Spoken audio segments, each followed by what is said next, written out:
what it all comes down to, what the entire purpose of this series is basically our ability to work better and work more effectively with kids.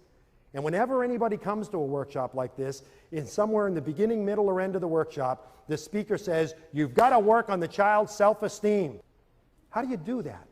How do you build the child's self-esteem? Well, I've come up with an analogy that I think works.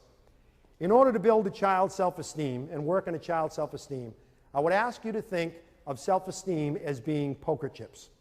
Self-esteem is basically poker chips.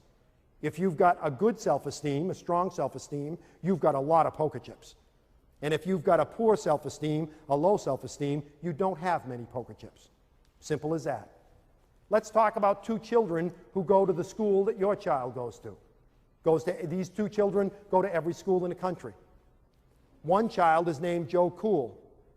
Joe Cool has tons and tons and tons of poker chips. How did he get all those poker chips? By good things happening to him. When good things happen to you, you get poker chips. Captain of the football team, he has 10,000 poker chips. Voted king of the homecoming dance, he has 15,000 poker chips. Get your picture in a paper for scoring the winning touchdown, he has 12,000 poker chips. This kid's got millions and millions of poker chips. He's had a charmed life, God bless him. He feels great about himself, and he should. Now, you also lose poker chips when bad things happen to you. You go to the prom, Joe Cool goes to the prom with the best-looking girl on campus, 20,000 poker chips. Prom night comes, he's got a pimple on the end of his nose. He loses 3,000 poker chips, but he still has a net gain of 17,000 poker chips. He's still 17,000 poker chips ahead. And this kid goes to school every day with his baskets and bags full of poker chips. And sitting next to him is Larry, the learning disabled kid. Larry, the learning disabled kid, has poker chips like this. This is it. This is all he's ever gotten. Never been voted captain of anything. Didn't go to the prom. Never been on a team. Never got on 100 in a test. Didn't blow the top off his SATs. Didn't even take his SATs. He's got a stack of poker chips like this. And now with the inclusion movement, we make those two kids go to school together and compete against each other in the games of school. I would submit to you that that's not fair. I would submit that that's not fair. Anybody play poker here? Do we have any poker players here? Sir, Chris, could you join me up here? Would you mind?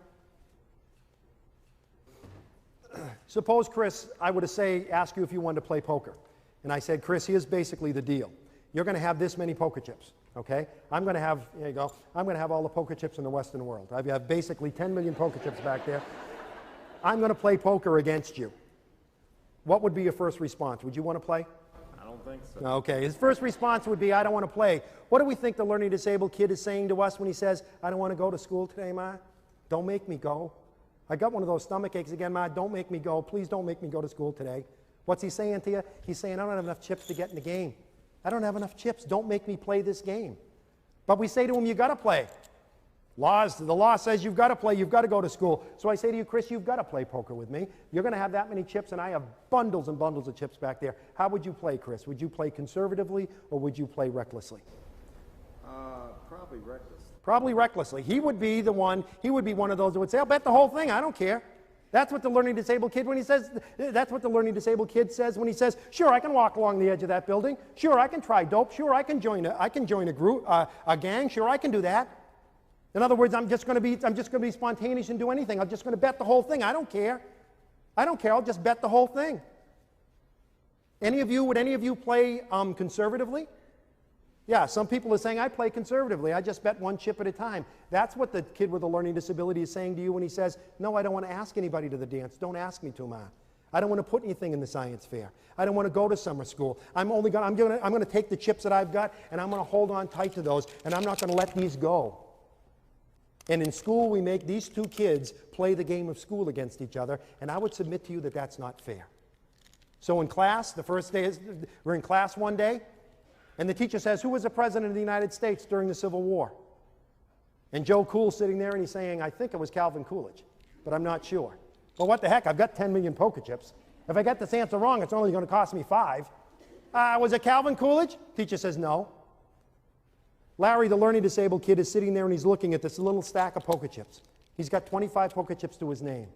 And he's thinking, I think the answer is Abraham Lincoln. I think the answer is Abraham Lincoln, but I just don't dare answer. I don't dare respond because I have another game I've got to play at lunch. You see, yesterday when I went to lunch, I gave the lunch lady, the one with the hairnet and the tattoo, I gave the lunch lady a $20 bill, and she only gave me change for a 10. And my father said, don't you come back without that extra $10. You go to that lady and you tell her she gave you the wrong change. And he's thinking, that's going to take me 25 chips. It's going to take 25 chips for me to go and ask that lady for my money back. So I don't dare play in this game, because if I lose the chips, I won't have enough to play in the game I've got to play at lunch. And the teacher says, the right answer is Abraham Lincoln. And Larry goes, oh, I should have done it. I should have done it. The reality is that the self-esteem of our kids, the problem with the self-esteem of our kids is they just don't have enough poker chips. The solution is to give them poker chips. How do you give kids poker chips? How do you build their self-esteem? One is, you find, if you're a parent or you're a teacher, you find the island, what Bob Brooks calls the island of competence. You find the one thing that child can do well, and you make a big deal out of that. You celebrate that. You make that very important. If you're a mom and the only thing your child knows how to do is use a Phillips head screwdriver, every Thursday before he gets off the bus, you loosen every bloody screw in the house. And when he gets off the bus, you give him the screwdriver and you say, go to it, pal, because nobody does it like you. You got to be a talent scout. You got to find things he does well. You got to find, because every time you praise a child, every time you say, that was a good job, you're giving him poker chips. Parenting is pretty simple. Being a teacher is pretty simple. It all comes down to this. Your job is to make sure that every child you deal with has more poker chips when he goes to bed that night than he or she had when they got up in the morning. That's it. It's that simple. And how do you make sure they have poker chips? You give as many poker chips as possible. Secondly, you take away only as many poker chips as necessary. Please listen to me, dads, because we dads are real good at this. Let's say that Chris is my son. And Chris is sitting in class, sitting at the dinner table. I want to cup your hands like that for me, Chris. Chris is sitting at the dinner table, and he's got that many poker chips. He's got that many chips. And we're sitting at the dinner table, and Chris spills his milk. And I say, you know, Chris, sometimes you make me sick. You know, do you get up at 5 o'clock in the morning and say, how can I spoil Dad's day? Is that what your problem is? You're the only one in the family who does this. Sometimes I even wonder why we have you in this family. Go to your room. And he goes up to his room. And the rest of the family's sitting there, oh boy, oh boy. And I sit there and I think, oh boy, that was pretty rough. It was pretty rough on old Chris. That's pretty tough on Chris. I wasn't really mad at Chris. I was mad at my secretary. So I should go apologize to him. So I go up and I sit in the edge of Chris's bed and I stroke his hair and I say, gee, Chris, I'm sorry, pal. I shouldn't have yelled at you that way. I shouldn't have yelled at you that way. That was wrong. That won't happen again. Sorry, Dad. Sorry, Dad. Yelling at him in front of the family, telling him you wish he wasn't in the family. Asking him if he plans how to spoil your day, telling him you're basically sick of seeing him when you come home from work. You took away 50, 60,000 poker chips from him. Sit in the edge of his bed, stroke his hair, tell him you love him. 5,000 poker chips at the most. You're still 55,000 poker chips behind the 8 ball. You can't do that with our kids. You can't take away those massive number of poker chips without realizing that you're making your job as a parent much tougher. And lastly, you got to give as many as you can. Take away only what's necessary. And lastly, you've got to be willing to go to the mat with people who take poker chips away from your child and not give any back. Teachers take away chips. Bus drivers take away chips. Principals take away chips. But most of us also give chips back. And if you take poker chips away from a kid, but then give some back, that's okay. There's a lot of people in your child's life who play that role. But the bottom line is, if there's someone in your child's life who is taking poker chips away and not giving any back, they're making your life much tougher. When are we going to deal with this? That's what advocacy means. Standing up for someone who can't stand up for themselves. If you're a teacher or a parent, you've got to be willing to go to the mat with people who take chips away from your kid and not give any back. You're a mom, you get up in the morning, you make him French toast. Oh man, 20,000 chips.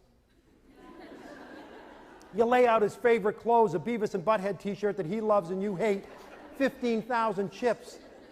You put his books at the door ready for him to go out the door, 10,000 chips. You warm up the maple syrup, oh my God. You warm up the maple syrup, another 5,000 chips. You have a nice breakfast with him, you give him a big kiss, and you send him out the door with a great big hug and kiss, and 50,000 brand new poker chips. And he steps on the school bus, and the school bus driver says, well, here's the retard. You might as well stay at home. You might as well stay in bed, Ma. You might as well have stayed in bed. Because that one comment took 60,000 chips away from your son. 60,000 chips away like this. You might as well have stayed in bed because all the chips that you gave to your child were just taken away. Being a parent, being a teacher is not all that complicated. It's all a matter of poker chips. None of us want to think about what happens to a child at 18 and 19 years old that doesn't have enough poker chips to play the games of life. You know how many poker chips it takes to ask for your first job? You know how many poker chips it takes to ask someone to marry you? Thousands and thousands of poker chips. One of the reasons that many adults with learning disabilities have problems, they just don't have enough poker chips to get into the games of adult life. And when you don't have enough poker chips, suddenly suicide begins to make sense, drug abuse begins to make sense, gangs begin to make sense. Our job is as simple as this, to make sure that every child who crosses our paths has a parent or a teacher, every child that crosses our paths has more poker chips when he goes to bed that night than when he gets up in the morning. It's that simple. And hopefully this has helped. Thank you very much.